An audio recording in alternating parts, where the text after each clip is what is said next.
জেনে রাখুন, উপকারে আসবে। ১. হাত পা অবশ হওয়া। সর্ষের তেলে রসুনের কোয়া গরম করে মালিশ করুন। রক্ত সঞ্চালন তেজ হবে এবং সমস্যার সমাধান হবে। ২. মুখ থেকে লালা গড়িয়ে পড়া।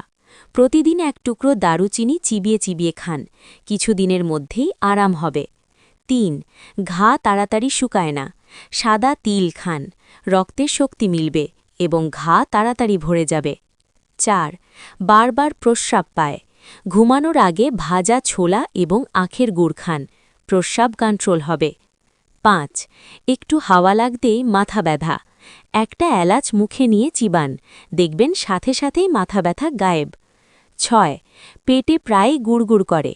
খাওয়ার পরে মৌরি এবং মিশ্রি খান, দেখবেন পেট ঠান্ডা হবে, হজম ভালো হবে। ৭. খাবার পরে খুব ঘাম হয়। ধনিয়া পাউডার জলে গুলে পান করুন, বডি কুল থাকবে, ঘা হবে না।